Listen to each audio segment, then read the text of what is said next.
Early Tuesday morning, a section of Baltimore's Francis Scott Key Bridge collapsed after being hit by a large container ship, causing construction workers and multiple vehicles to fall into the frigid waters below.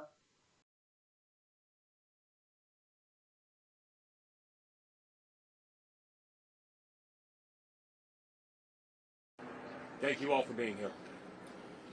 This morning, our state is in shock, and I want to take this moment to speak directly to the people of our state. To our first responders, I'm in awe of you. I'm in awe of your courage. I'm in awe of your strength. I'm in awe of everything you do for each and every one of us. You saw a crisis, and you said, what can I do to help? And our response teams are doing everything in our power to rescue and recover the victims of this collapse, literally as we speak. People who, as we speak, are out there are divers, are air assets, people who right now are working to save lives, and are doing it because the state asks.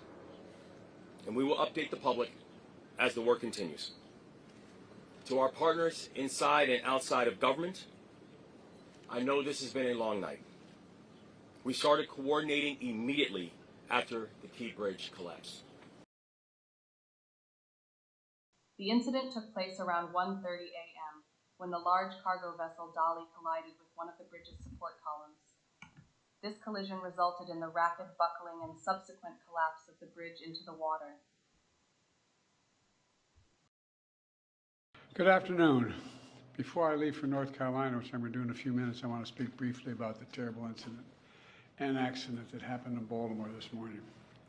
At about 1:30, a container ship struck the Francis Scott Key Bridge, which I've been over many, many times commuting from the state of Delaware in our train or by car.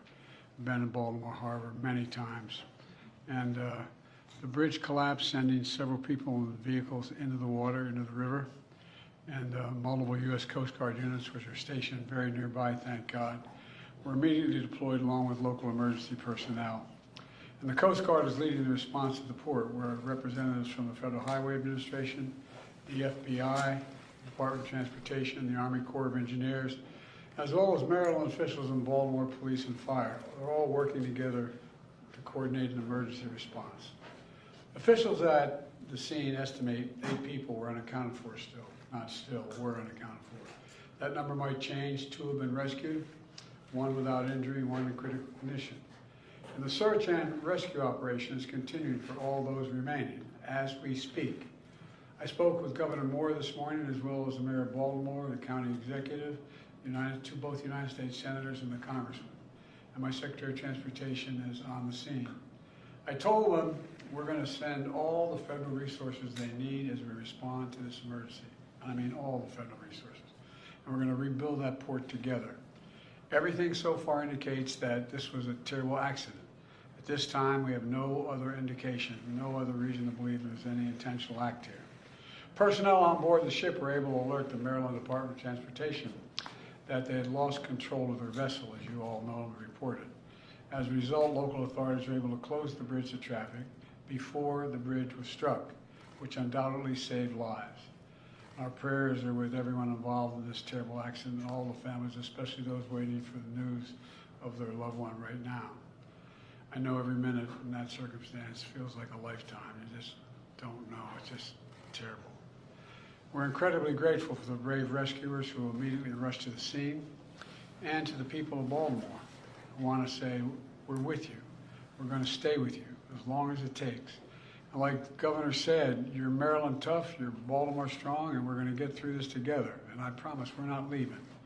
Here's what's happening now. The search and rescue operation is our top priority.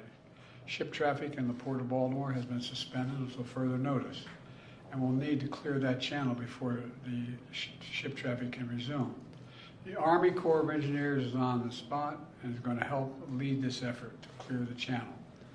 The Port of Baltimore is one of the nation's largest shipping hubs, and I've been there a number of times as a senator and as a vice president. It handles a record amount of cargo last year. It's also the top port in America for both imports and exports of automobiles and light trucks. Around 850,000 vehicles go through that port every single year. and we're going to get it up and running again as soon as possible. 15,000 jobs depend on that port, and we're going to do everything we can to protect those jobs and help those workers. The bridge is also critical for travel, not just for Baltimore, but for the Northeast Corridor. Over 30,000 vehicles cross the Francis Scott Key Bridge on a daily basis.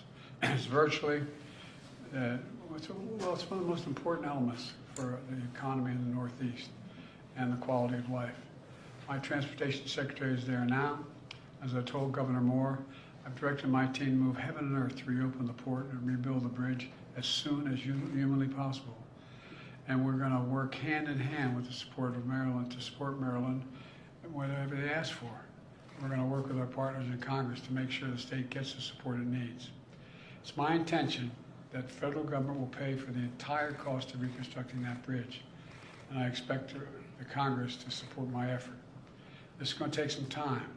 The people of Baltimore can count on us, though, to stick with them at every step of the way until the port is reopened and the bridge is rebuilt. You know, we're not leaving until this job gets done. Not leaving until then. So I just want to say God bless everybody who got everyone harmed this morning and their families. And may God bless the first responders, many of whom risked their lives.